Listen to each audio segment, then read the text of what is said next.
percussion director at the Tennessee State University Aristocrat of Bands. And we got the drumline from Tears. You make some noise, everybody!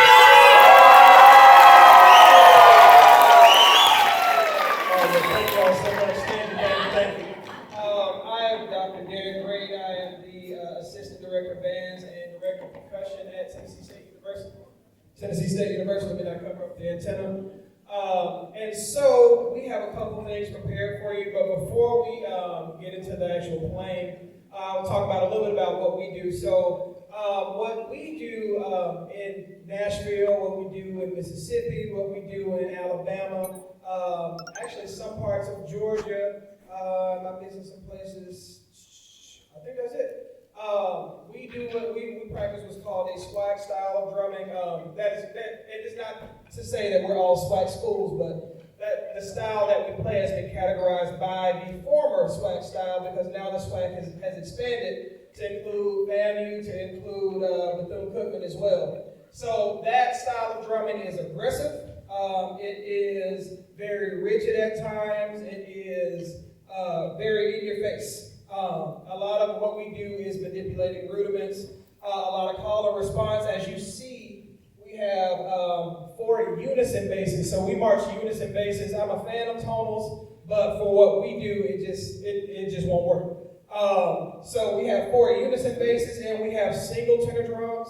We also have multi-tenor drums, or our quints over there. So a lot of what we do is based on the foundation of call and response. Is based on the foundation of different layering of voices. I think in my dissertation, because my dissertation was on the different styles of HBCU drumming, I believe I called it rhythmic counterpoint. So what the snares will do something, and then that's layered over the tenor and bass drum conversation, and then the quints may be talking to the snares. So it's a lot going on, but the conversation makes sense when you put it all together. All right, so the first thing we'll play is a warm-up called Day and Night, and I'll get a backstory. I was going to wait till afterwards to see if y'all can figure out what song it is, and I still will do that. But every year, because a lot of what we do is taught by rote, or is taught, I play it, and you hear what I play and repeat what I just played. I got a song on there, huh? Okay. I'm a fan of meat. Saying all that to say, a lot of what we do is taught by rote. So every year since I took over the drumline, I think I took over in 2018. Every year since I've taken over, I like to write something to get them to read, and just to get them used to playing something a little bit different. Because my experience as a classically trained percussionist, even though I marched in this same section, my experience as a classically trained percussion, as a drum set player, as a bass player, is different than their experience because, again, some of them are 10 years younger than me, so they haven't lived as much life as I have. So my goal when I pass out a warm-up is to open their minds when they're creating their own cadences. So this I wrote, when did I write this? 2023. And every year I just try to do something a little different. This one is based off of a song by a very popular artist. I'll see if y'all can figure it out after we play it, but it's based off a song, and then we do some different 8 on the hand patterns, just like Florida Memorial did. Everything that Torres said, I'm not going to repeat it because it's literally the same thing. It just shows how music is truly a universal language, because the 8 on the hands that work down here in Florida are the same 8 on the hands that work up here in Tennessee, are the same 8 on the hands that work somewhere in Mississippi or in Alabama. It's the same thing. We're all striving for unity. We're all striving for cleanliness. So, without further ado, this is, I'm not going to say the title because that'll give it away. Take it away, Jim.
So can anybody tell me what song that's based off of? Anybody? Any Michael Jackson fans in here? So there's a song, you know, it may be a big song, it may not be a little song, it may not be a big song, but it's a song that's called, oh, you got, what's the song? Not Smooth Criminal, what you got? Not Rock With You, you close. There you go, say it again. Working day and night. So when I heard that, I was like, oh man, this be, yeah, we got a little musical icon back here. I love it. So when I heard the song, I was driving one day, just as drummers do, just listen to the music, and I heard I'm like, I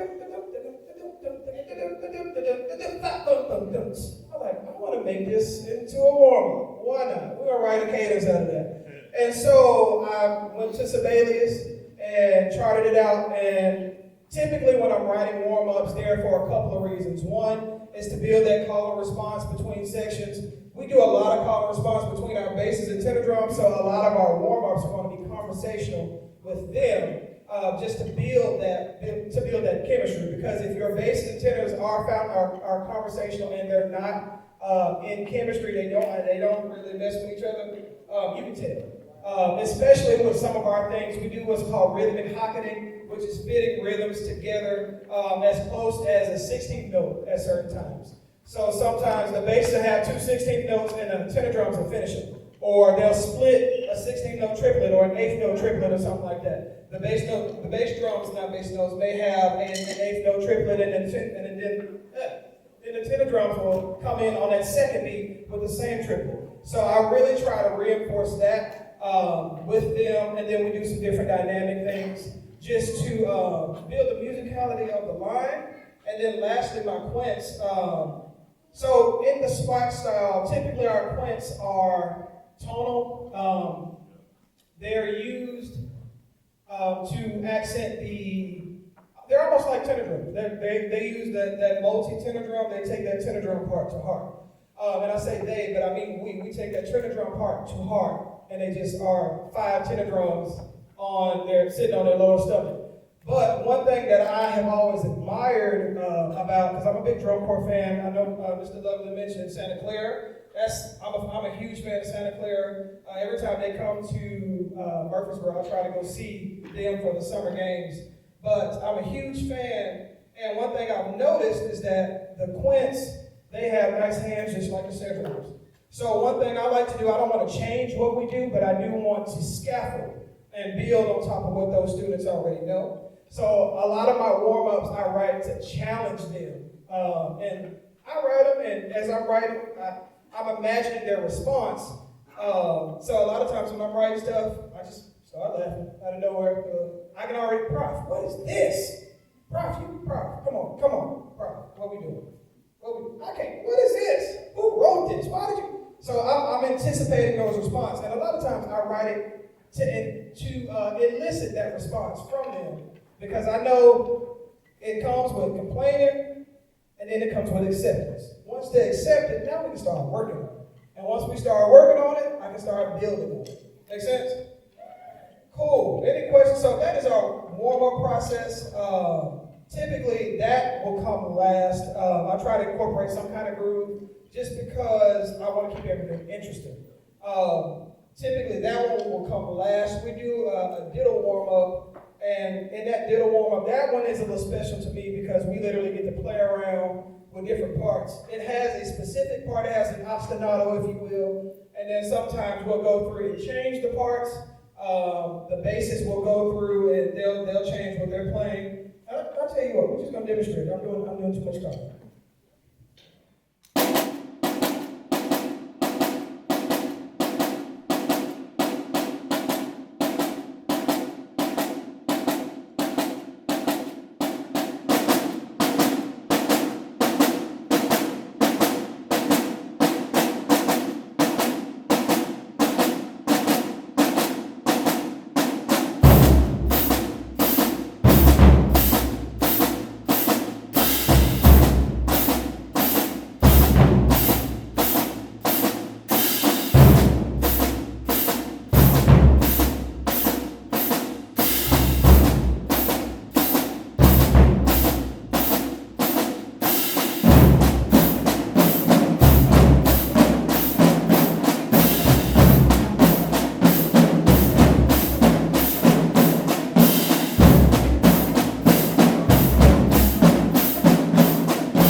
So as you can see, the main reason that because this warm-up will go on for 10, 15, 20 minutes. However, honestly, if we're on a gig, it's however much time the the arrangers will give us. Because a lot of times they want to warm up with a full band. But this allows our hands to get moving. We'll do this for about 5 to 10 minutes. And then we'll go to stuff like day and night. We have a couple more warm-ups that we do right after this, just to keep everything moving, keep the blood flowing.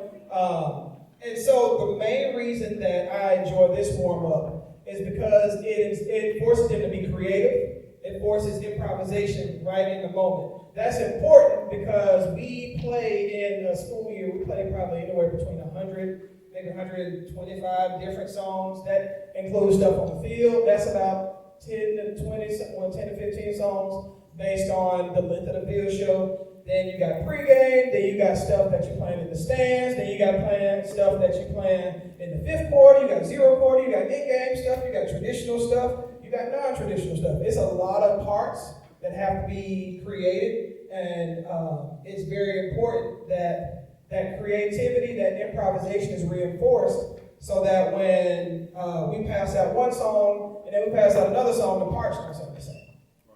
Cool. Last thing we'll do is we'll talk about how, at least how I write cadences. How they write cadences is completely different than how I write cadences. I write cadences from a collaborative approach. I'm a fan of collaboration. I'm also very honest with my students, so I'm going to be very honest with y'all. Since I got the mic, y'all are my students. So I'm going to be very honest with y'all. I am not a snare player. I know all my rudiments. I know how to read. I know how to hold the sticks. I can play it at a very slow tempo. However, I have some brilliant minds standing behind me, and I don't want to hinder their creativity or their growth because I'm not a snare player by trade. Now, musically, if I can hear it in my head, I can write it on paper. So when I write cadences, because I play tenor drum when I was in there. So when I write cadences, I have a fundamental groove in my head. And from that fundamental groove, it may be inspired by a song. This next one is actually inspired by a couple tunes. But when I write cadences, is that fundamental groove, whatever that inspiration is, it could be like a washing machine with a loose spring, so it's on spin cycle and it's knocking. And I was like, oh, that's kind of fun. Yeah. I like that. All right, let's see where we can take this. And we manipulate it and we grow it from there. But this time, this particular cadence was based off of a Missy Elliott song. I'm a big Missy Elliott fan. I grew up in the 90s. I know a lot of y'all wouldn't even thought about back then. I believe I talked to somebody and I was like, yeah, I started playing tenor drum in 2010. I was like, oh yeah, that was a year before I was born. I was like, you gotta carbon date me like that. I ain't did nothing, you ain't gotta call me old, you know? But I said all that to say, I was a big Missy Elliott fan. And so I heard this song and just surfing through on Apple Music like I typically do. Heard this song and I decided, instead of becoming a percussion instructor, I wrote this from the perspective of a producer. So we have a couple of producers in the band. We have a couple of producers in the music department. Well, we have a bunch of producers in the music department. I think one of them, the mayor raised your hand. So he's probably one of our better producers in the music department. He probably has his sample pad in his backpack on the bus. He's nice with it. But I wanted to be a producer. I'm an audio engineer, so I can manipulate audio, but I ain't hitting no pads like that. So I wanted to channel my inner Swiss Beats, my inner Timbaland, because that's who made the beat that was sampled. And I sampled not only the actual Missy Elliott tune called, I think it's just called Rain. I can't stand the rain, bum, bum, chop, chop, bum, bum, bum. So I sampled that, but I also sampled the drumline. So there are a couple of quotes in there from a different cadence we played called 4 p.m., which was written by a couple of our drumline folks, drumline members. Now, check it. Here we go.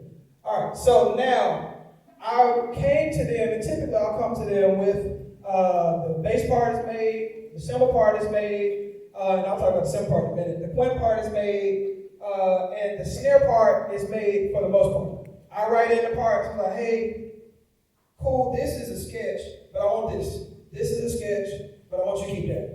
You need to keep that because that's going to coincide with what's about to happen in the tenors and basses. And from there, I like to grab some of my section leaders, and I think we did this in pre-drill, if I'm not mistaken. Go in there, we go in a conference room, lock ourselves for about an hour, and we just battle it out. They throwing ideas, I'm throwing ideas, like, will this work? I don't know if this will work because in the grand scheme of things, you clash on what the quints got going on, and the quints, y'all trying to play all these notes, and y'all, no. Maybe this works. This may work, this may not work. So we're just battling it out. The reason I do that is because you also create buy-in, percussion instructors. We don't have to be always so heavy-handed, but what we push to our students, a lot of them, you never know, honestly, who's going to be the next you in the section. You never know who's going to be the next creative genius in the world of drumline. So I never want to stifle their creativity. I will guide it, and I'll tell them when they're out of bounds. But the reason I allow them to create is because you create by it. So without further ado, Jimmy.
Check.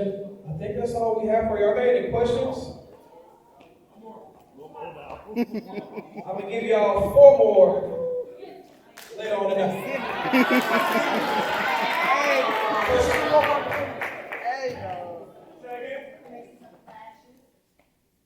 What do you all call? And I didn't actually talk about that. So when I write these cadences, I'll write a simple part, and then I'll just block out maybe 4 measures and write flash. Typically, I call them D4L because 3 of them are from Detroit. I always group this one from Detroit because they all came in together. But all 3, he's from Birmingham? Atlanta, you and the Pella brother. He is actually from Atlanta, but they all came in together and they have been tight since day one. So I just call them D4L. Mario, I'm sure y'all got solo. Go ahead.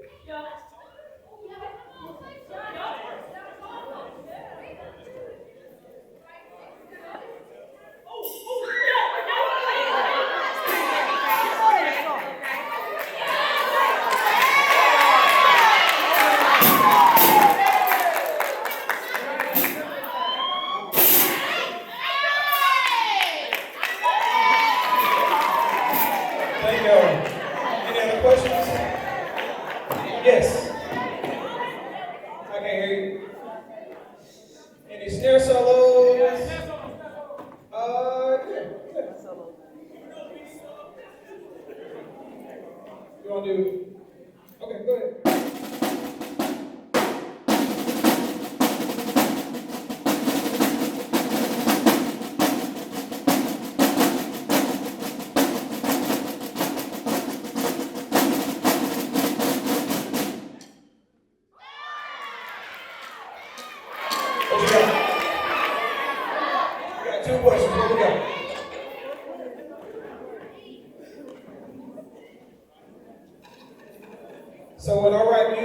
quints, what am I looking for specifically? That's a great question. A lot of times when I write music for the quints, I sing their part before I ever put it on paper. I sing all of this because I'm a big proponent of if you can say it, you can play it. There you go. So a lot of times with what they just played,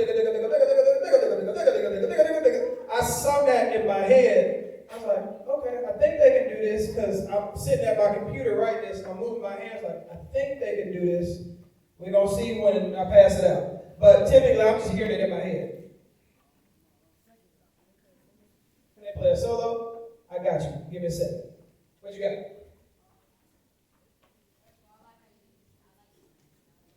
Thank you.